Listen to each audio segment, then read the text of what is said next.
most 보던 팟캐스트. I love Boston, like I said. I love this neighborhood. And I'm an entrepreneur at heart, right? I very much see myself doing my own, running my businesses. But it really comes down to like the environment that you're in. Yeah. And for the kind of things that I'm really passionate about, that environment isn't really, it's not sustainable here. So like I've found myself early on because of mentorship and roles and relationships in a position to kind of broaden that garden, so to speak, right? Because like a plant can only grow as big as the pot that it's in, right? So if we're talking about the culture, the community, as a pot, it's busting out the seams, and it's starting to kind of wilter and die a little bit because there's nowhere for it to go. So my job and my role has really, in my position where I am, my professional career and development is, why would I go and try to create a business that isn't viable in the garden that I'm in right now? I need to go and expand this garden, create a larger garden, have a bunch of different species of plants that are all doing things, creating an ecosystem that can then in turn, provide nutrients and the things that I need to actually grow, So it's all about, being a warrior in the garden and, just trying to keep fighting the fight and create a better environment for us all to thrive. Yeah, I love that analogy. That's the hook. It's the hook. That's it's going to go at the front. Yeah, so no doubt. Yeah, for sure. Welcome to the Most Modern Podcast. In this episode, we sit down with Sean Webster, founder of Copper Collective and developer of the One Elmwood Street project in Roxbury. So I'll start with the work downtown Boston. With downtown Boston, I manage a program called Level Up Downtown. So they hired me as a consultant a year ago to help them think through strategy, and knew that I was from the city, very connected to a lot of small businesses. And the city had launched something called the Space Grant, helping people and businesses open new storefronts, providing funding of $200,000 to cover the cost of everything that is required for a build out, architectural fees. That's because after COVID, all the vacancies. And all the ARPA funds, American Rescue Plan funds, got funneled to a bunch of cities. And in Boston, they chose to try to bring back some of the vacancies through funding entrepreneurs. So got brought on board, started to kind of do a lot of recruitment and just work with a number of businesses. And we also had people that were specifically interested in downtown. So, started to kind of understand the lay of the land, build relationships with property owners, and kind of act as a commercial real estate agent.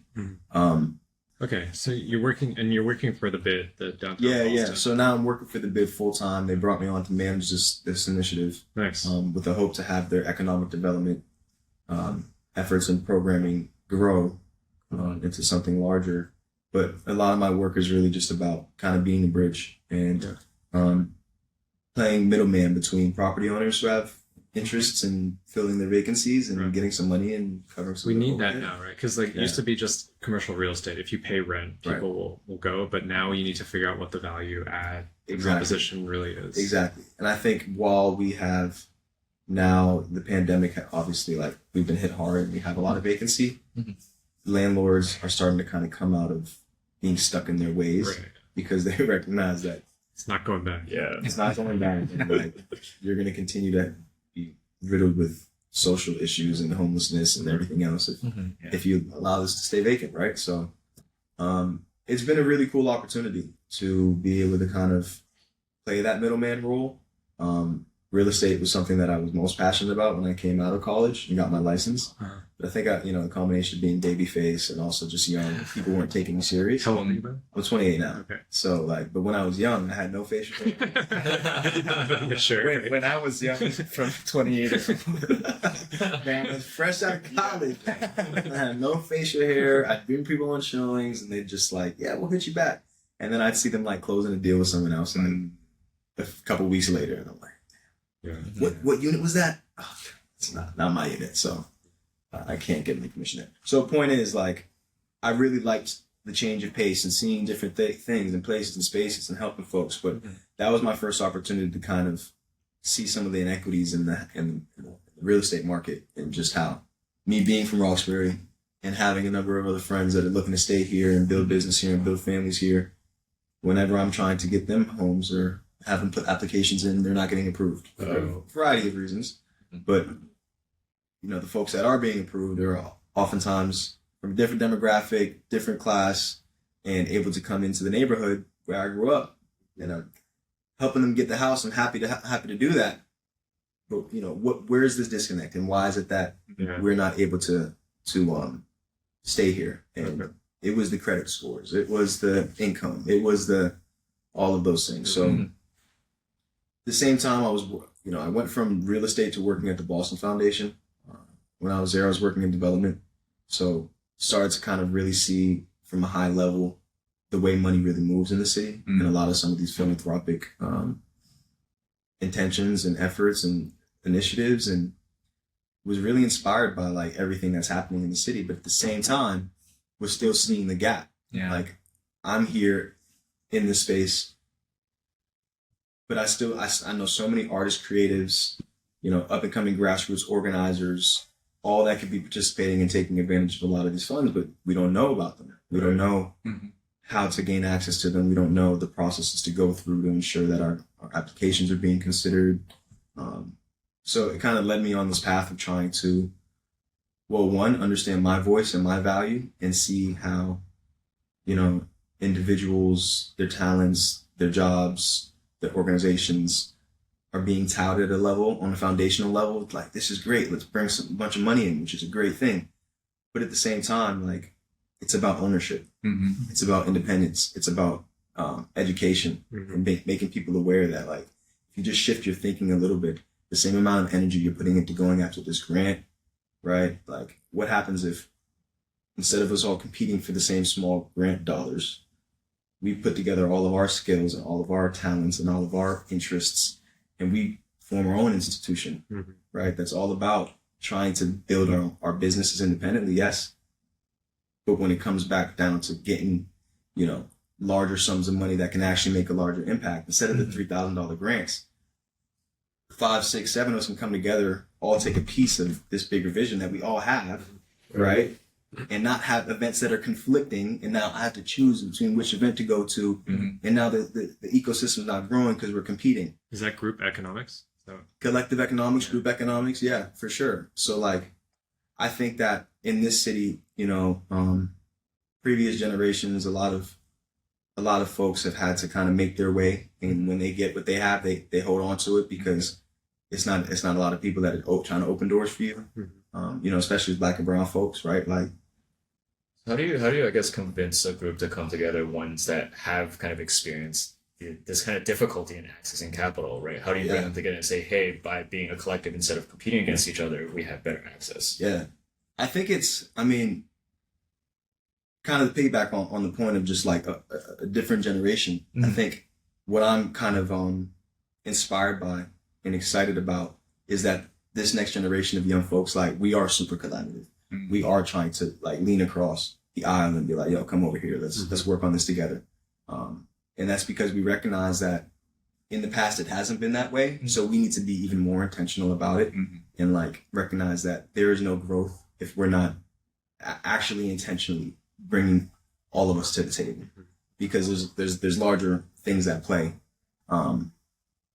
Does social media play a role in that generational connection? Absolutely. Yeah. I think there's so many examples that people can look towards and be inspired by all around the country, on social media, on Instagram, TikTok.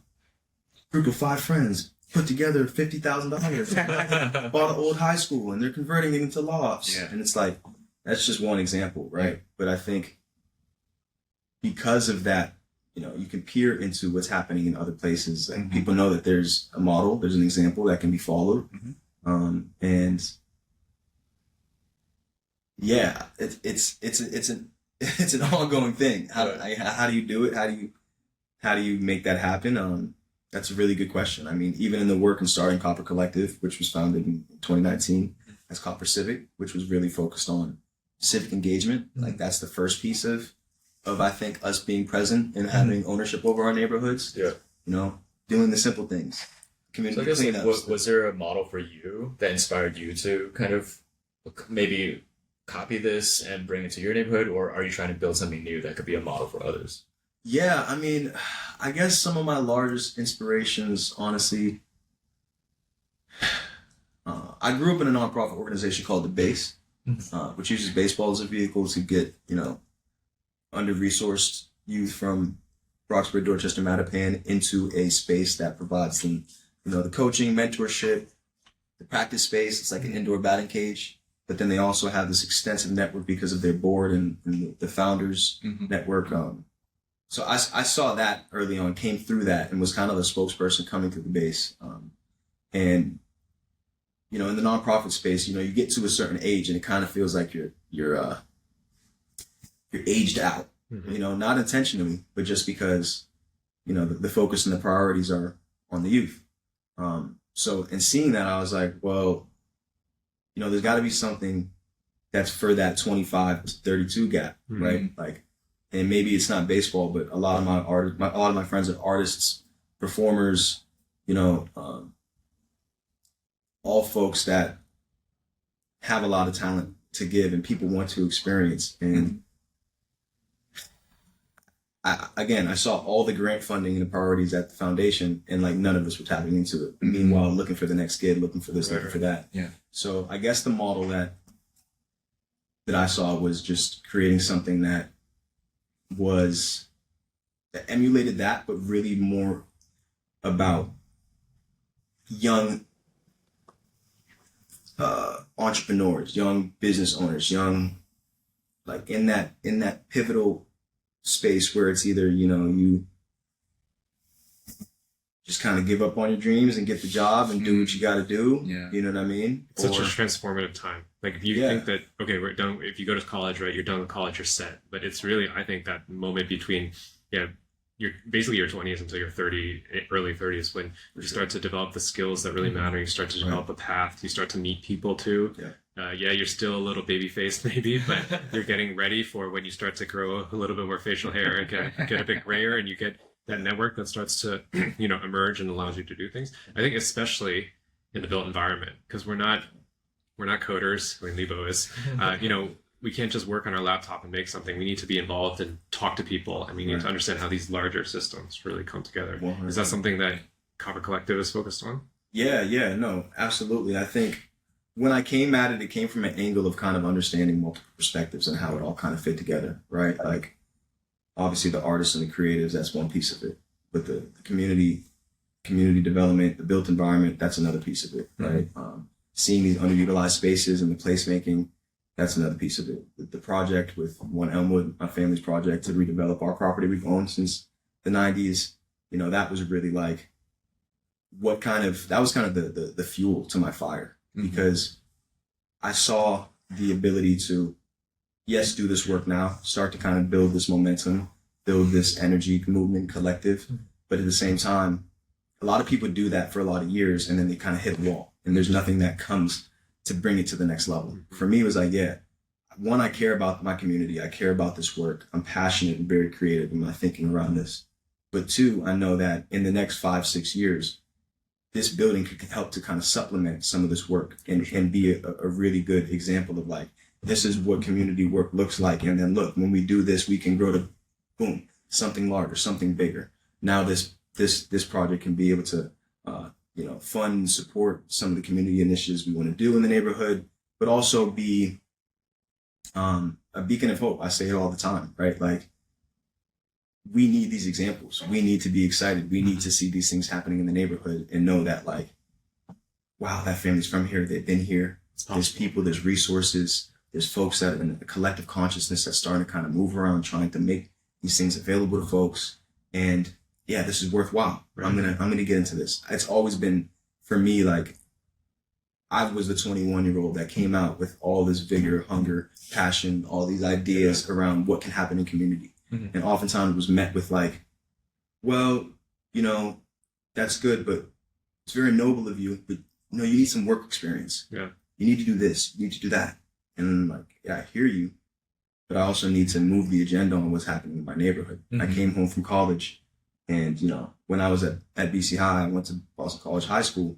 I remember, a lot of times people didn't want to go to Roxbury. It was like, yeah, I'm having people over for the football game tonight. Let's have, oh no, don't go to Roxbury. No.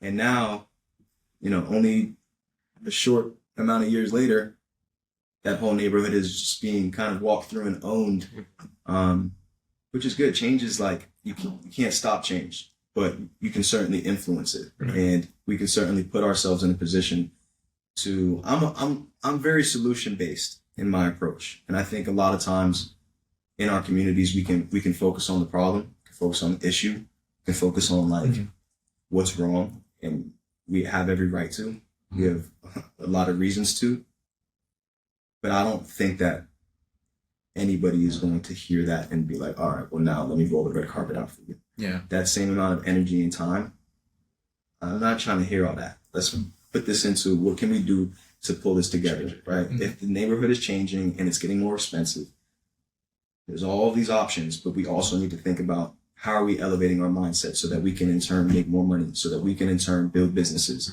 and that we can position ourselves so that as these changes are happening, as more, disposable incomes coming into the neighborhood, we can be, set up. Our LLCs are set up. The way that we move is together. Now we're going to put together this run of community events, and people that are now moving in and changing the environment are coming in and helping to stimulate the local economy, and in turn putting you in a position to maybe go and level up your business, get that apartment, get a home, So like a lot of my time with my friends, and that's because of the exposure and the places that I've been in, I'm very privileged in that way and grateful for it. Good parents, good mentorship, all of that. But I think a lot of my work is about paying it forward and trying to expand people's mindsets, because I know it's hard, bro, but like you complaining about it isn't going to change it. I don't really want to talk about that. Yeah. Like, There's I think the three of us agree, and you, Sean, as well. There is a sort of focus now on the issue, just the fact that it exists. And I think that we agree, like the energy should be spent. Yes, we need to address it, but a lot of those issues are pretty clear right now, and now how can we use that moving forward and say, what are the solutions? What are the answers? Yeah. We're all architects, trained as architects. Lebo's focus is now on technology, on that sort of virtual languages, all those virtual languages. Minku is now more into development. And then I do some development with my partner who you met, but I'm mostly focused on design, and especially urban design, which is what I teach here. So like, how do the buildings come together? How do they make the space? A lot of it is now talking about development and finance, but also culture, society, climate, environment, things like that. So we try to approach things from all angles. Yeah, and I think Sean has a very valuable perspective here, because he's not an architect, he's not a designer, he's not an engineer. He's not necessarily closely involved in the making of the built environment. However, he is heavily involved in the activation and the post-occupancy and the usage of the space, which for architects or planners, we assume that if we build it, it will happen the way that we intend it to be, but it often doesn't. Like post-occupancy was like one of the biggest, I guess, real world realities that I learned kind of coming out of school. It's like, it's really about the end users, right? They really reflect the quality of your design and quality of your space. Like if it's not good for the end users, then really what are you building for? And how do you ensure that, like you guys are saying, like the end users actually are able to either utilize these things because the ownership is making it available to them, or just are there end users or folks that can consistently program this? And I think that it's interesting with this project.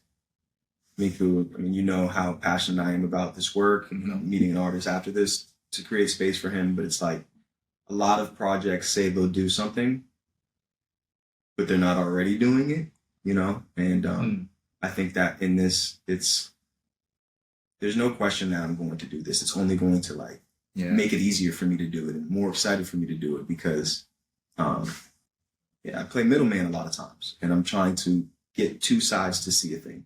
But what happens when we become the owners? And now it's just, how can I make this easier for you to come in and do this, and hopefully maybe incubate you or someone that might be the next version of me to feel empowered and know that this is a direction that they can head that's worthwhile, that they can create a career path off of, that they can be able to expand themselves in, and put themselves in a good financial position, right? Because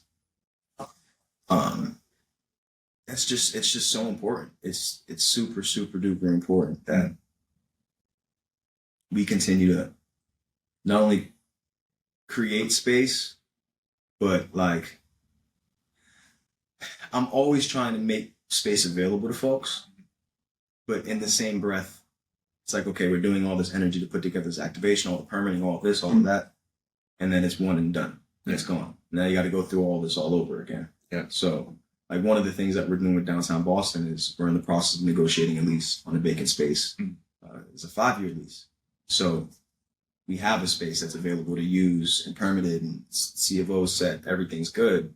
So that when people come to us, we can just plug and play and grow off of that. Because I think that that's something that the culture and the creative economy is missing here in Boston. It's too much friction right now. It's too much friction. The processes to make these things happen, the costs associated with, it depends. Sometimes permitting is more expensive than some permits are more expensive than others, but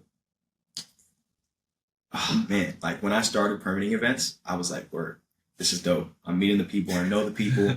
I'm doing this thing. Like, I know it was hard this time, but next time, I got this. It's going to be cake. I know all the people I got to talk to. I've got then you go to the next thing and it's like you're starting all over again. There's no continuity. There's nothing that you can build off of, It's like every time it's the same. And, even in trying to kind of get some kind of funding and support, it's like you can get this grant and then we got to start sharing the wealth with other people. Other people got to get grants, which is valid. Yeah. We should definitely share with other folks as well. But how do we really grow businesses? Yeah. Right. If you're looking for a user that can program and make this happen, and they come and they do it well, are they rewarded by becoming a vendor that can now program and be a consultant and provide these services, or are we just putting out another RFP for the next person to come in?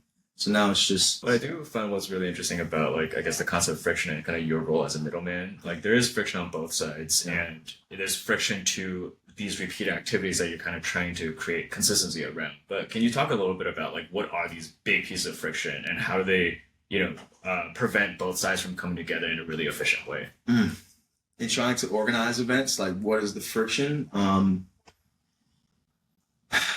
I think it's really just a combination of a lack of space, a lack of space that's the use is intended for that. We have very limited event spaces here in the city, and a lot of times they're very expensive and hard to access. So that's definitely a barrier in trying to just find and identify a location. But if you're doing something in the public realm, the permitting process is arduous. Departments don't communicate with each other as well as they should. And oftentimes, we did a number of events in downtown this year, and every single time, it's 2 days before the event, we're getting the permit. And even if you have all this lead time, it's you can start 3 months earlier, but you're still going to get it at this time. So that's a problem. But then obviously organizing events takes a lot. Permitting, and then also coordinating with all the different collaborators, the marketing, the promotion, staying on top of all of that. So if you're trying to put together something and you have to manage all of these things at the same time as wondering whether or not this thing is even permitted. I'm doing all this front end work, right? Spending money, bringing artists in, getting flyers done. Yeah. And this whole time, I don't even know if this thing's going to happen. Yeah. That's an event, right? They talk about a building or something else, right? You're not going to stake your claim on just something that could or could not. Right. So it's I think, listen, man, I love community, right? I do. I love my community. I love Boston. I love the potential that we have here. I think it's one of the most incredible places for to kind of create and set this standard and be an example for other people to follow. But I think community also at the same time is one of the biggest frictions and pain points. Yeah. And that's what does that mean? we bring people into the process, and of course we want everyone's voices to be heard, but sometimes it's to our own detriment, right? Because I think in trying to change things, there has to be also a certain level of trust, right? And it's fair to not trust if someone is from outside the community, if someone clearly has no ties here. If you look at their track record and they're in the business of putting up a building and making money, and they've maybe not done the community benefits they said they would. But I think it's very different when you come from that community. You're from here, right? You know the people. We need to look to each other and be like, all right, I don't have to worry about it because Sean's on it. He's like, I know that guy, and I know where his intentions are. I know where his heart lies. I know what's going to be first. I think it's a good maybe time to talk about your guys' relationship and how you started working together on this project. Let's set the table. What is the project exactly? How did you get into it? What are you guys trying to do? You guys have been working together. For sure. So One Elmwood, my family's owned the property since early 90s, 94, 95. It's a mixed use building currently. On the bottom, there's a restaurant who's been our tenant for 18 plus years. In the basement, we have a small studio space where we use for a lot of our kind of business operations. And then my family has a small apartment on top. So we are in the process of trying to knock this building down and redevelop it to turn it into, we got approved 47 units, 7 stories with a basement, a head house and a rooftop deck, and, also a retail space on the ground floor, and just a variety of spaces throughout the building that I was really excited about being able to activate and program. But in getting that approval, there was always another layer. And that layer was this preservation, this architectural conservation district in our neighborhood. We've had to make adjustments and sacrifice certain things. And we'll talk more about the kind of the impacts and the costs associated with all of that stuff. But the project really is setting out to be something that's innovative in a new product for the neighborhood that I think could really be implemented into the rest of the city. So it's built to a passive house standard. I'll let you speak more on that. Definitely more well-versed in that. But we've got a really cool mix of units. We have in some robotic furniture from Ori. So we've got smaller studio spaces, smaller price, probably footpoint, but that means a smaller price point at a market rate, which is something that I also think is very, very important, because in our neighborhoods, like, there's this narrative that, affordable housing is the only thing and the only way that we can save or stay in our neighborhoods. And I'm here to tell you that's not true, right? There are Black and brown folks that are doing very well and that don't want to live in the triple decker that was built in 1930, right? We grew up in these spaces. So now if we're choosing to stay in Boston, and trust me, there's a lot of reasons why we could leave. If we're choosing to stay in Boston, the way that we live and the way that we move and the way that we wake up and the social environments we put ourselves in are important to us. We don't want to live in the same triple decker on Blue Hill Ave, respectfully, you know what I'm saying, that we've been in our whole lives. So what does that give us? What options do we have? Not many in the neighborhood. So we need to go to Seaport, Dorchester, Fenway, all of these neighboring communities that have what we want, but not necessarily the community that we're looking for. Very transient, very college oriented. And how can you build real community, sustainable community? How can you stimulate the economy? And if we're taking all of our talent and all of our dollars and putting them in other neighborhoods, right? We need to have an option in the neighborhood that's, this building, I envision it being an eclectic mix of a bunch of really cool, young people, older folks, artists, creatives, some folks from the city, some folks not. But because it's where it is, and because we have the ability to kind of take advantage of what's around us and the changes that are happening around us, now we can start to kind of create this energy and this vibe in the neighborhood. And this is really the border of Roxbury. It's really important that we start to kind of set some boundaries and preserve the culture in that way. So like this, I mean, this sounds amazing, right? Like, yeah, I feel like if I was a community member, I was hearing this, like you're making investment, you're bringing all this stuff together to make the community better, and the goal is to, make this community sustainable and That's right. keep people here. that's right. But at the same time, right, you have the Architecture Preservation Yeah, Society, Conservation and District, like they must have a goal in this, and like I guess where does the tension lie? Like, what's their goal for the community? Yeah. Well, I can talk about that. man. When we talk about the approval process, it's a two-step process, right? We have an approval for the zoning because we're asking to add more density to the site. Right.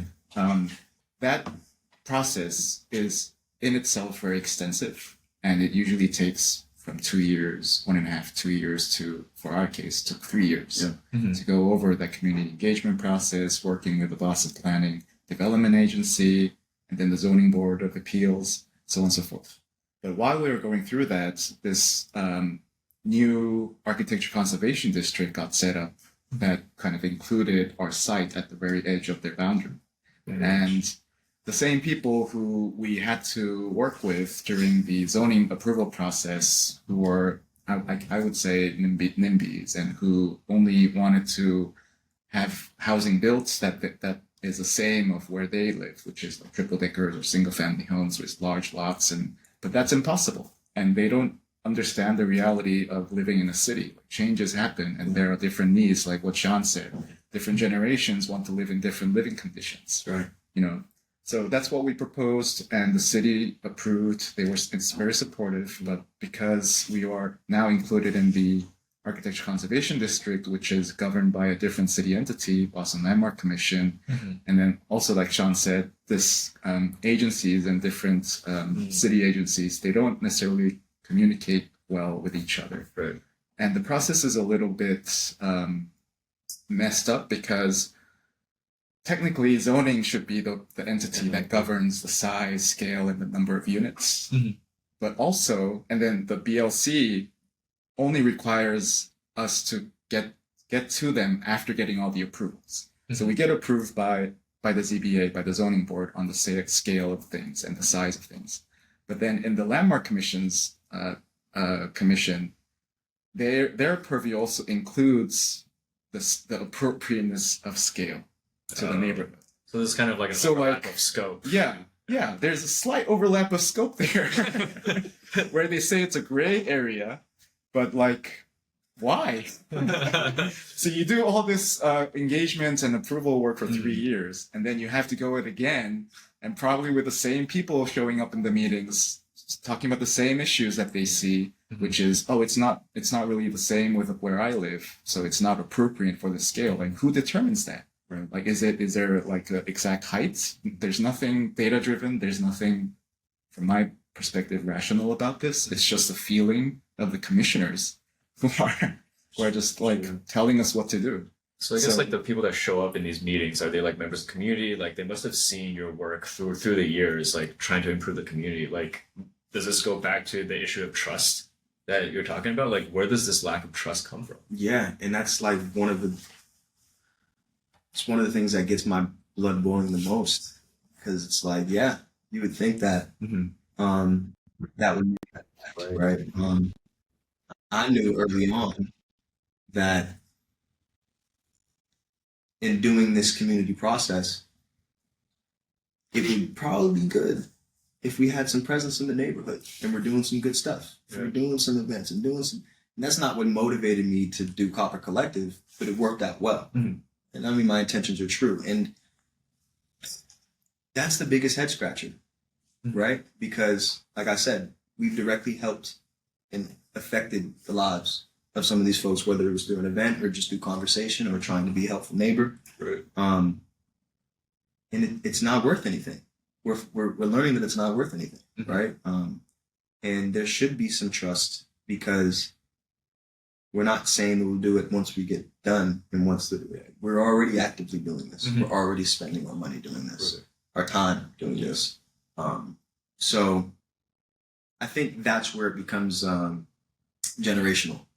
And there's a previous generation that's just still very weary and thinking that they can have an impact and make sure that they're looking out for the next generation. Because when they were young, this was imposed upon them Mm-hmm. But I think they're not really fully recognizing that it's not for them to be the voice of the next generation. Right. It's for them to be the voice of who they are and where they are. And by the way, our project is built in such a way that we want to cater to, folks that are looking to downsize, empty nesters that no longer need a big house and want to maybe be in a place that's a little bit closer to the T and has some amenities in the building, and allows them to kind of start to transition into that next phase of their life, which should be more fluid and more, experiencing life. So what this process did to the project was, for me and probably for Sean, is heartbreaking. Because we started with the amenity spaces, with the gallery spaces, utilizing the basement level and providing a double height by penetrating to the ground floor. And that space was quite special for us because knowing Copper Collective's ability to activate space and the interest and the motivation that they had, we wanted to really keep it. But this was 2019 when we started it. Yeah. And now we're 2024. And throughout that time, what happened? The interest rate hike, the construction cost hike. So I can tell you that the 7-story building, it was like 55,000 square feet. That was affordable back then, that we can build it. Now we had to compromise by removing the basement space entirely. And then by also, because of the neighborhood's demand of the appropriateness of scale, we had to move a story.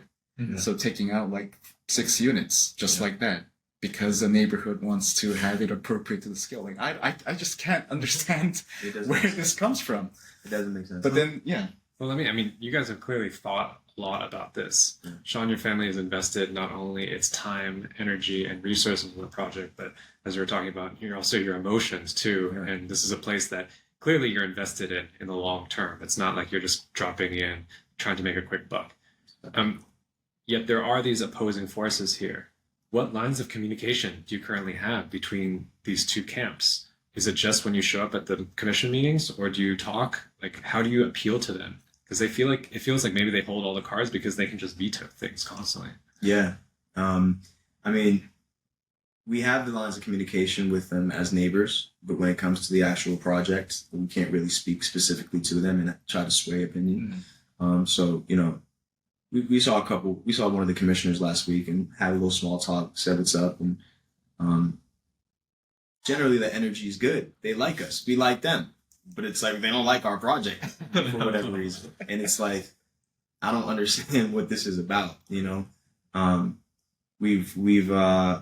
like Minku said early on, we were transparent in everything, right? I think even having meetings and getting feedback prior to when we even needed to start doing that stuff, right? So it's, man. What's puzzling is that it's puzzling. Yeah, like when we started, before even investing anything, like we just had a very rough drawing talking about, like, we're thinking about 6 stories. What do you guys think? And I remember hearing that, you can actually go more. Like, yeah. We like that building. And then once we start the project with that in mind, with that approval in mind, and then spend money to do the design work and file things and go through the process, suddenly there's a huge pushback from the same people. Well, I guess like you guys are pretty plugged into like the development community. Like, is this something that happens commonly in Boston, or is you guys like a special case where they just like really don't like your project or something? I think that our case is special in the fact that like we're local developers, grassroots developers that are from the neighborhood, live there currently, and we're going to live there when it's done. And that we really want this to be like it's a capacity building exercise for us. We've always had dreams of trying to do more projects in the neighborhood, but in a city where what have you done is what's put in front of you when you're trying to do something. All right, we'll go do it ourselves first. We'll wait, put ourselves in position, put our own money up. So we're unique in that way, but this is definitely an issue that's happening to a lot of other developers across the city as well. I met with a friend of mine yesterday who's trying to develop and you guys should meet him at some point. He's trying to develop, I think it's like 130 units right on 4-Point Channel and really push for a lot of artists and community benefits. It's got this outdoor amphitheater. And, if you guys ever have him on, I'll let him explain all of it. But it's it's a project that just makes sense. Mhm. Affordable components, community benefits, and he's like, we met for one thing, and we spent 25 minutes prior just like talking about what we're going through because we just don't get it. We don't understand it, you know. And you know, to his point, he says all the things.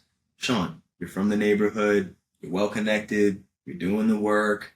You know the politicians. You know celebrities that are advocating on your behalf. You know all this stuff, and still, it's just difficult. Myself, I've been doing this for over 20 years. Developed some collective studios for artists live housing. I've done all these things. I've got this track record, Mhm. and it's this difficult for us to build this stuff. Right. So how can we really expect that it's going to be built, right? Mhm. Because if there's just a developer that maybe doesn't have all the community impact and intentions that we have, right? If they're trying to do something, and the community pushback is that, oh, well, you guys are just trying to make a buck. You're just trying to make money. So we want someone else that looks more like Mhm. my friend and myself. But no, that's not. You get what I'm saying? Like, that's not really what you want. You guys are fighting about the developers that are just making money. And then you got the developers that are actually doing the stuff, and you're fighting them just as hard. And now you're making them Even harder. even harder. And now you're making them commit to dollars that need to be committed to here and there. And it's like, hold on. We don't have it. We don't. This is our first project. What about multi-million-dollar, development company that's been killing it all this time? Right. Because they've made the environment what it is. Now, the people that are supposed to, quote unquote, be developing, right? Mhm. We have to hold them accountable to this new standard and make them spend money when they don't have those resources. It's Yeah. So it is unfortunate. I mean, like I said, we came from at the beginning. We came with every commitments, like everyone can possibly think of, in the hopes of getting a smooth approval process. Right. But that wasn't true. Right. And I would personally think that throughout this process, the project got worse and worse and worse and down for worse. sure. Because it's just so arduous. Like 4 years of talking about the same project with the same people. I don't know if it's necessary. And the interesting part about also, sorry to cut you off, is just like, we've done everything that we need to do to make the case for as to why, like, this building doesn't need to be preserved any longer. It's been chopped and screwed. It's not the same building. We, encountered a architectural historian to prove that point, and you'll go through the process and you'll make these cases, and it doesn't matter. It's like, no, my personal opinion about what is more valued and more true than what these professionals are saying. So it's like, is this process actually trying to make this a better project or catering to people's personal opinions? Yeah. Who wants to just kill it and like save every building in the neighborhood? Which makes no sense. Yeah, I think that's one of our aspirations of podcast is like to bring these stories to surface, because like I think in this country especially you generally get like, oh, landlords are bad, like, oh, development is bad, like they're hurting the neighborhood. But in a way, like what the community is doing here is compromising on a vision that would ultimately benefit them, right? So in the end, when you do get this bill, it's only a fraction of what you originally intended to provide to the community. That's right. Right. That's right. And on that back end, right, then I'm preparing for it. I'm preparing for it. We'll probably be criticized because we promised certain community benefits that are now not there. Mm-hmm. Mm-hmm. Can't win. You said that you do this, and now that's not there. Yeah. Well, we had every intention for it to be there, but construction costs doubled, interest rates increased. Yeah. Now it's not feasible. So now you aren't doing what you said. See, this is why we fight developers so hard, because you guys say you're gonna do this, and you don't do it. And it's like, well, hold on, look in the mirror. Yeah. All right, like the reason that we can't do this is because community is oftentimes in its own way, right? And Well, I think, I mean, I know you guys your struggle, and it's been real. I mean, I do hope though that It's hot in here. but once you show what can happen, I think that also makes an impact. I mean, so Absolutely. much of what we hem and haw about in the built environment actually hasn't been done yet. And of course, like we have to be careful. You only get one shot at some of these projects. But at the same time, you also do make a leap. You need to say like, why isn't this community thriving the way it is? Maybe because there isn't enough housing Right. of different types. That's right. Maybe it is because there isn't enough diversity of buildings. Not just the old ones, but also the new ones. Mhm. So I do hope that you guys can pull through with this, because I think that We will. that sort of proof of concept should lead to more action. More stuff, Absolutely. I think so much of the world we live in right now, there's actually a term for this. It's called solastalgia. It's the fear of your environment changing. And I mean, we see it on both sides, as we're talking about. Sometimes we only think that's coming from one camp, but sometimes it can come from the inside as well. But I think what the remedy to that is just to prove that it's not something to be worried about, Yeah. and that's the hard work probably. Yeah. But I do think we can all around this table agree, like, development is not easy. I think people think it's a lot easier than it is, because you just get some money together, put some sticks up, and you have a building. No, it's a living entity, especially in an environment where you have discretionary review processes, or you have more sort of a process that allows more people to be involved, which I think is a good idea. Yeah. But in practice, people need to say, what am I really, advocating for at the end of the day? Yeah. Absolutely. And there's a ton of risk, right? Yeah. And like for you guys to try to do this like first of kind thing that really sets an example, it's much harder, right? And you guys are taking on that risk, taking on that stress. And once you guys do it, it'll be easier for everyone else. Right. Yeah. Well, I do hope so for us. I hope that's the case. I mean, Yeah. what this difficult process did was it really bonded us as a team. I mean, that's for Sure, sure. yeah.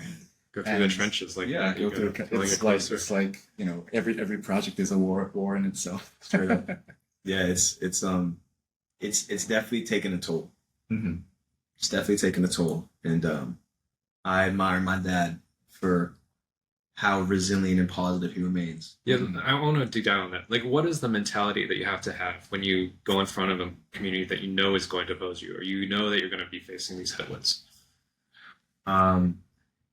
I mean, just stay the course and not be distracted by the noise. Honestly, we know that we're doing everything we can to make adjustments and cater to what the community wants. But along every path, there's still something that's nitpicked. So all we can do is just continue to understand that what we're doing is trying to solve a problem. In the city, we need more housing, right? In this neighborhood, we need more housing. We can talk about all the creative components, all the economic stimulus that will come from this, all the opportunities. We need that, right? From a local Black family that is here, will be here for generations to come. Like, we need to point to that. But going into these conversations, man, it's just, knowing that we will prevail, and people are always going to have something to say. But I guess it's better that they have something to say than to just not even be here having these discussions, right? So, I mean, our beloved lawyer that's helping us, Mark Lacasse, he loves to say, the developer's virtue is to persevere. That's No right. matter how much you can't avoid constraints, you can't avoid pushback. So I think it's most important to continue and also believe in your project. If the project is rooted in good thinking and being generous and trying to give back to the community, and actually we believe in that this project will make the community better, I think that's what you hold on to, and then try to just push through all these noises, like you said. yeah. And I feel that we're almost there. We are. We're very We're almost there. We're very close. I feel like we're, as long as all the commissioners are in the same meeting, Yeah. I feel like we're almost there, and we'll see it through. But after the fact, like, there definitely needs to be a lot of time spent on this process and use this as a case study of like what happened, why did it happen, how can it be better, because we can't keep having these same processes. And if the city really wants to kind of move the agenda and be the example and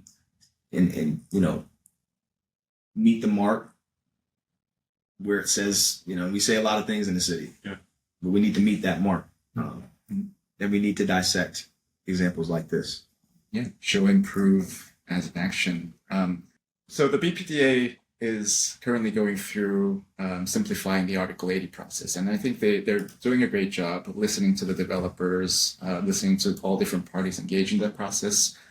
But from our experience, BPDA and the mayor's office was nothing but supportive of the project because of its intention and because they know what the value is in this project.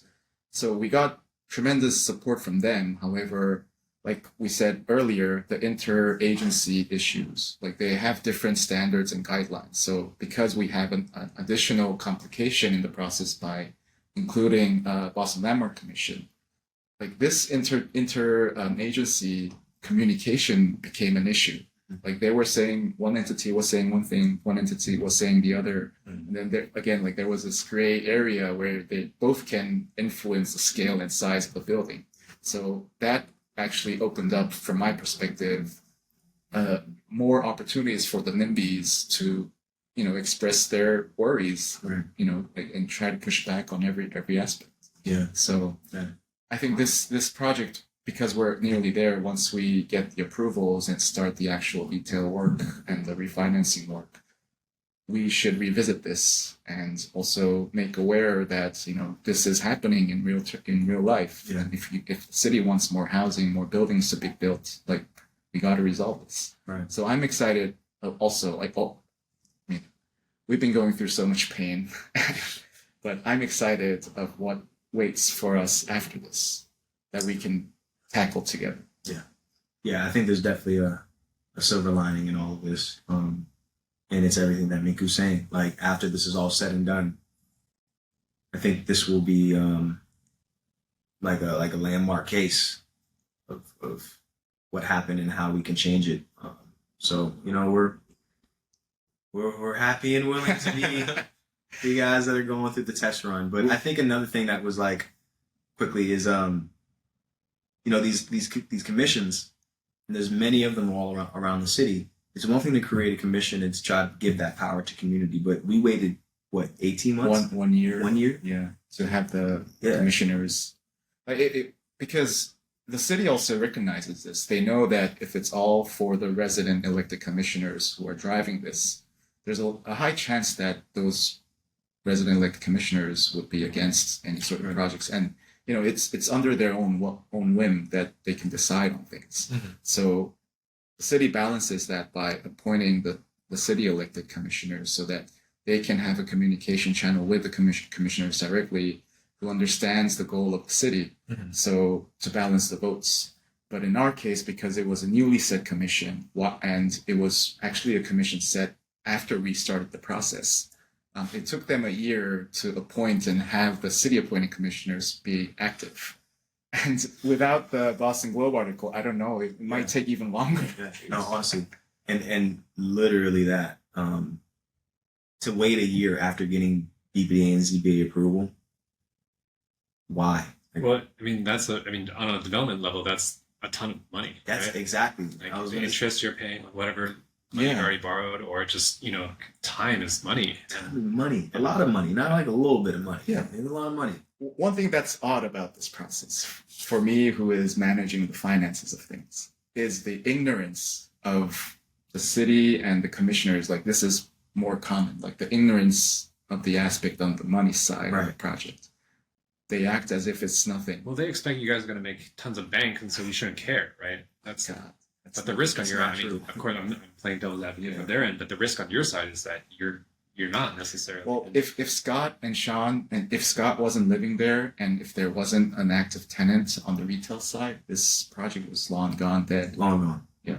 Long gone. And, we've even started to take steps and actions to ensure that what happens if we don't get approved, mm-hmm. right? Like, what happens then? We've incurred all of this debt on a property that previously was fully paid off, right? Like, my dad spent a lot of years getting there. We lost properties in 08. He lost a lot in 08. Mm-hmm. And, it took 29 to 11 years to be back in a position to try to do something, Mhm. right? That's a long time, right? After losing multiple assets in the community, not having any backup bail out, anything there. Mhm. So to then be met with another 4 or 5 year process it has been really kind of discouraging. But we're gonna get through it. Keep it on the positive tip, but just making sure that we don't lose again. Like if we get denied, what do we do? So like my family, my family had to move out, right? Like my brother and my sister, my father has allowed for us to try to get our bearings as much as we can. 'Cause we know Boston's expensive, but he was like, at one point they moved out. He let them move back in, and he had to tell everyone that they got to go. Right? Luckily, I moved out a couple years ago. But that's to prepare for if we don't get approvals. Yeah. He'll have to move out and find someplace else to live. Yeah. And rent this property to ensure that, we can meet our mortgage payments, right? Which is absurd to think about.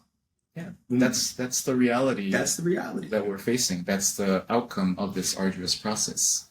The project got compromised, and then the ownership is under quite significant financial risk, including me too. Yeah. And big, like super grateful that we have the right team of architects that's willing to, work with us to get to the goal, right? But like our resources are exhausted, and it's scary to think about. Honestly, it's scary to think about if we don't get approved, what it means for my dad and mom to be in their late 60s, still working and hoping and wishing to have an opportunity to retire and be able to move into the next, right? And these are folks that have always been about giving. Like they let their children stay there until they're in their 30s. You know what I'm saying? When they could have moved out, they could have rented. It's not where their mind is at. It hasn't been money. It's about how do we support family. When my dad started this effort and bought the building back in the 90s, his dream was to move his sister up from Atlanta and to open up a cafe and do a family cafe and have something that's a family business. This was back in the 90s. The plans on that were before I was born. That's 95. He showed me some plans, and it was like June of 95. I was born in December of 95. So like this is a lifelong vision, and this is the reality that a lot of, aspiring Black and brown business owners, we may have a dream, but it takes a lifetime to even get into the position to do something, right? And then you lose out, right, through just the world and the economy, and then you got to reposition and then wait another 10 years to try to get into a position, and then be met with folks that you've helped and known for all this time saying that you can't do something with your own property. Like this should be my right to be able to do something. Like I'm not trying to build like a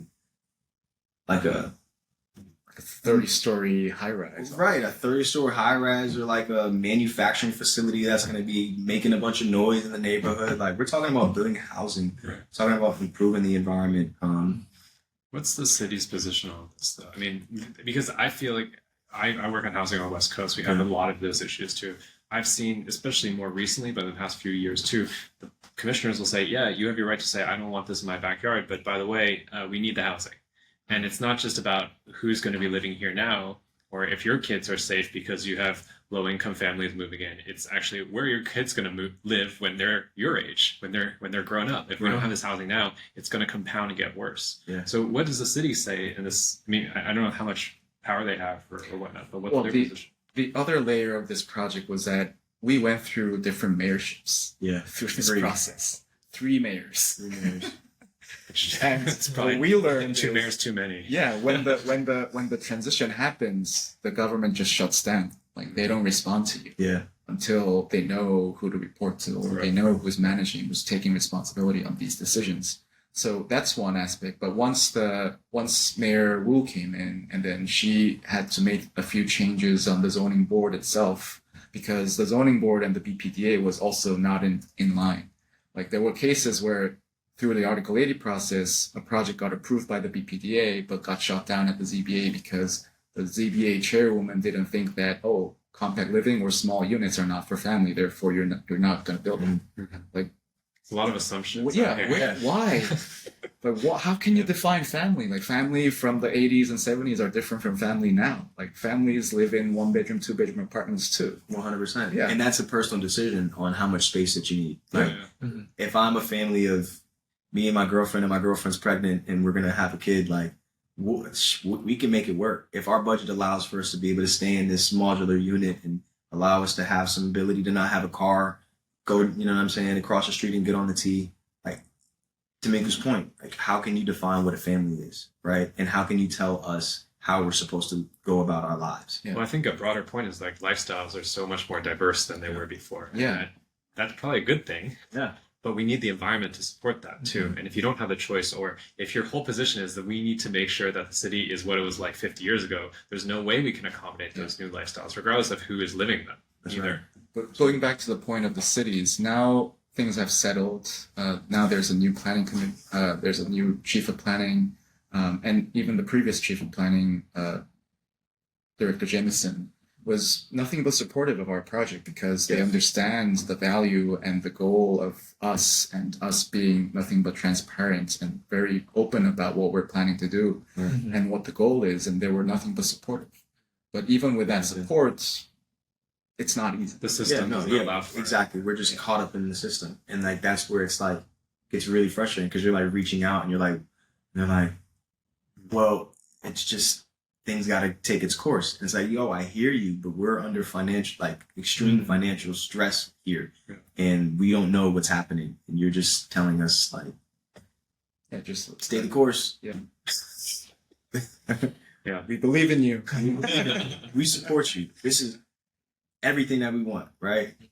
But I'm also sensing some level of frustration now, like on the city side. I think so too. I mean, above all, we all respect and love democracy. Yeah. But, there's this pitfall of democracy too. Like when there are voices that are kind of objecting enough that, we have to take the time to try to find a middle ground. Right.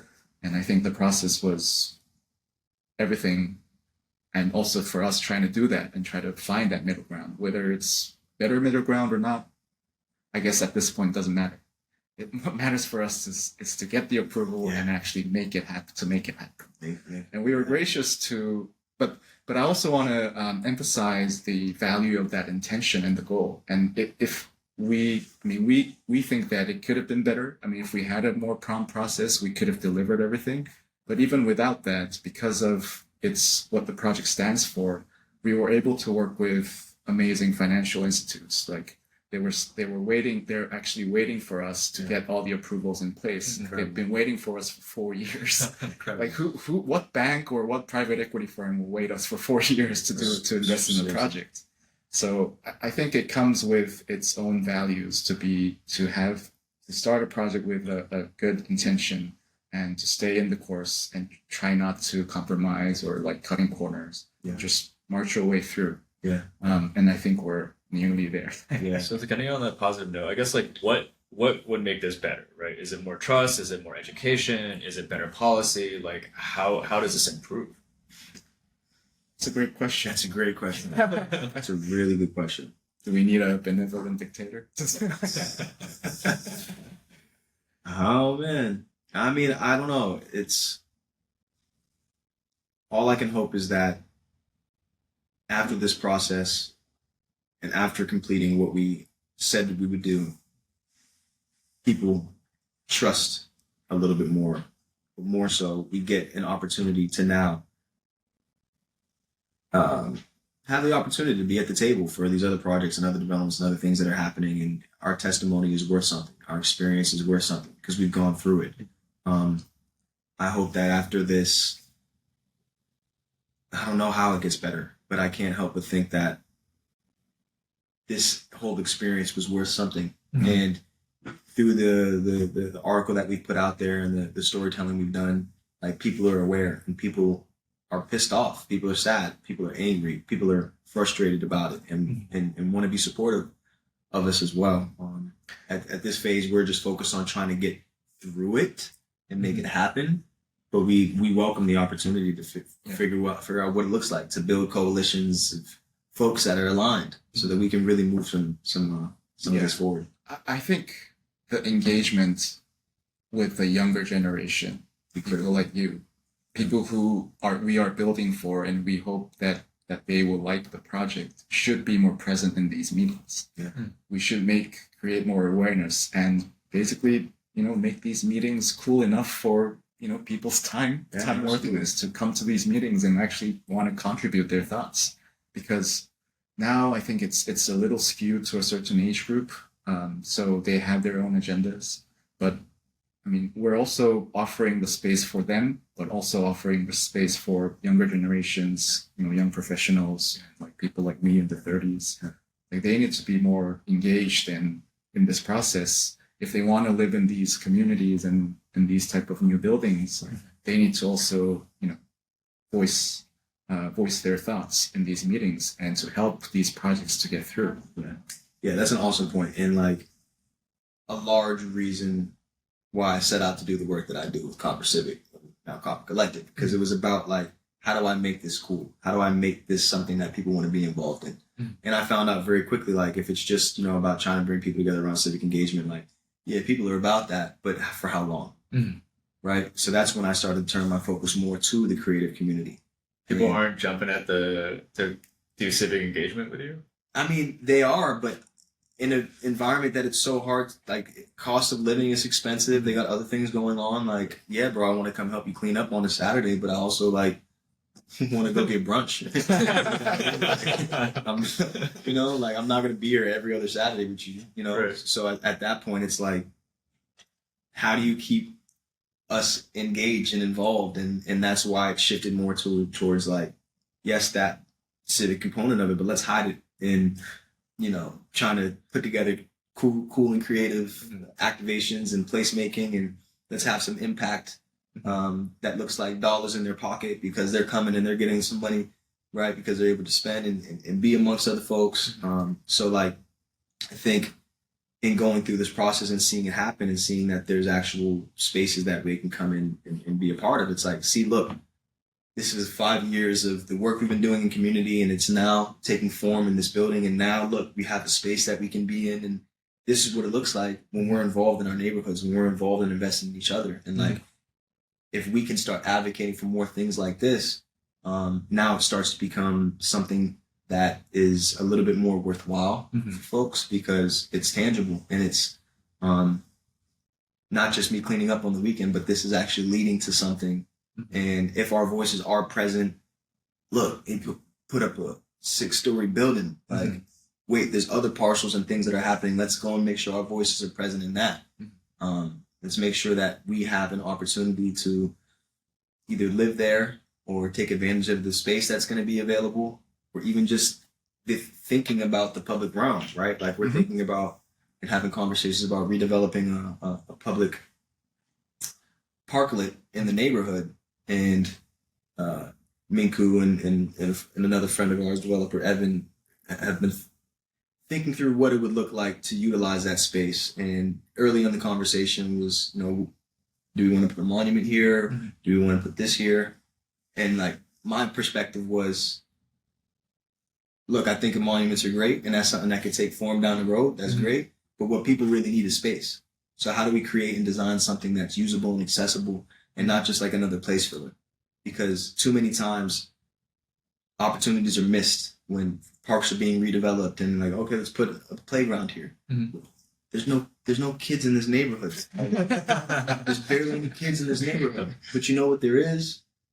A high school across the street, a college and a university, Reggie Lewis track, and all of these institutions that are about trying to elevate people's, education abilities, entrepreneurship. Maybe we could have made like a cool marketplace with like an overhang and some outlets that can be plugged into and some lighting that's already there and accessible and that is already designed in such a way that it's, approved to be what it says it's going to be, right? When it comes to permitting. And not, I got to get another permit because I need to get a generator and I have to make sure that, fire comes out because there's going to be wires that are on the street now and all that. So I hope that this project, again, the combination of the work that we lead and that I lead in the creative community, they're able to really point and rally and be excited that I celebrate my friends that are artists and creatives all day. Mhm. But like, maybe they can celebrate the fact that, you know, their friend Sean's a developer. He put something up and we're doing something and we can come in here and utilize the space, Right. because that's where we start to break down some of the friction and some of the barriers to entry into stuff. Well, I think what's really inspiring, Sean, is you talked about how you wanted to be you're a middleman in some of the work that you do, but you're also thinking constantly about how those connections can be made in the world, right? Yeah. Regardless if that's your job or not, Right. to do that or not. And I think that's something that anybody can pick up, right? Like 100%. if it makes sense to have this program next to this program instead of that program, why can't we propose that? Why can't we talk about that? Why can't we bring it to people who have maybe the tools or experience to do that and then work with them Right. in order to get it built, get it made? I think that's probably the flip side to the sort of NIMBY problem, where you can show up and say, no, I don't want this. The opposite side of the coin is you can show up anywhere and also say, yes, I want this. Right. Yes, let's do this. Right. And that's probably something that we have the advantage of, the privilege of in this country that that other people don't necessarily have.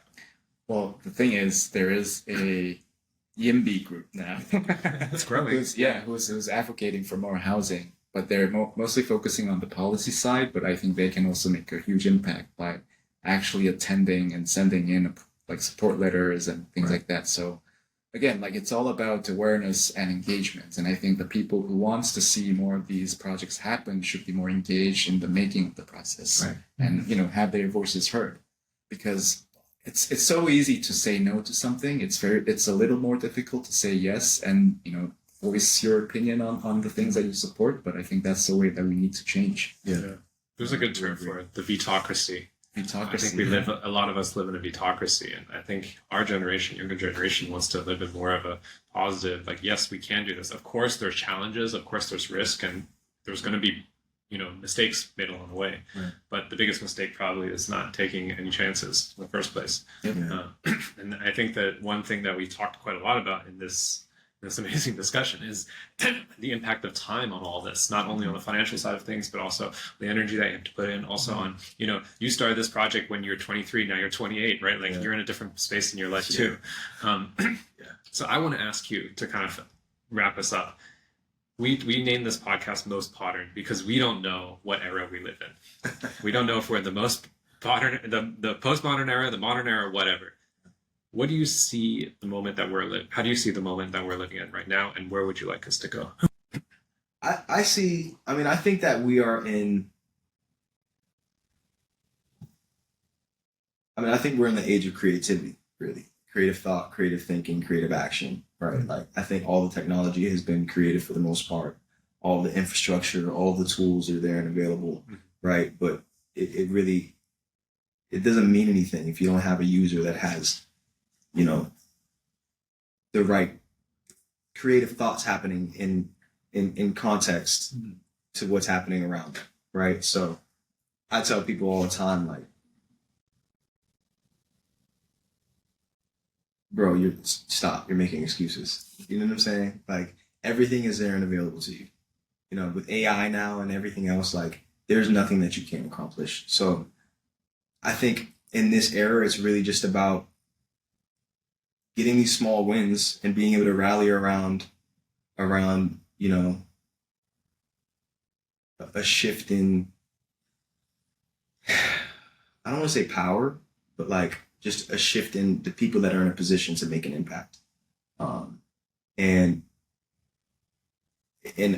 where we are today, if we aren't kind of removing all of what we know and thinking and imagining what we want to see, if we're so focused on what was or what might happen, we're just going to be stuck in the same place. And we're in an age of information. We have accessibility to everything that's there. So I think, like, the point of trying to make these narratives more widely known through more storytelling is incredibly important, because people play a lot of tricks in their head with their mind and what they're thinking. And if you don't communicate that, it's absurd what sometimes people will assume your intentions are. Mhm. It's like, well, hold on, where is your head at? Good thing this isn't you doing it. So yeah, I'll say that. I think we're in the age of creativity. And that's a beautiful thing. That's a beautiful thing. I think that there's so much value in that because it allows us to kind of create the world that we want to see, the environments that we want to be in. And like, these cement walls are cool, but it would have been dope if we had art all around us, right? that would have certainly just, lit up my day, made me think made me feel a little more comfortable, right? And people need to get people need to get comfortable with creativity being the new normal. I think that's a great quote to end on. I'm all for it too. But thank you, Sean, for sharing your story. Absolutely. Thank you for doing what you're doing.Inku as well. You guys have formed a really strong partnership, it seems, and we're excited to follow the future success of the project and everything else that you're on to. They'll have to be a part 2 to this episode. Yeah, I love that. The I love that. The aftermath. Aftermath, yeah, the post game analysis. Yeah. And yeah, how it relates to I can't wait for this to get done. There's so many things that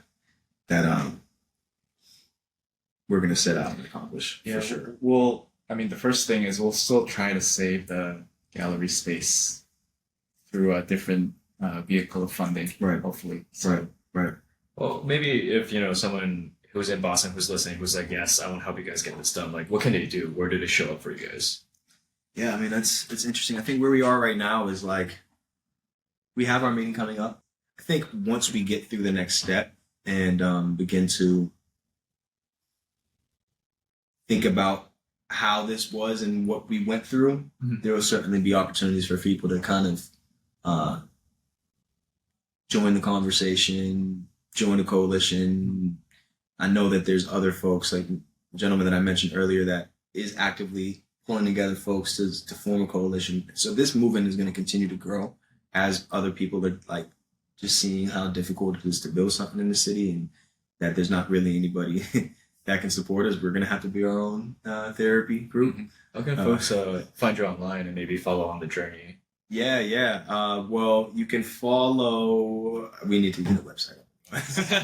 we have an Instagram. We do have an Instagram that I need to start posting. One Elmwood Street. You can follow us at 1 Elmwood Street.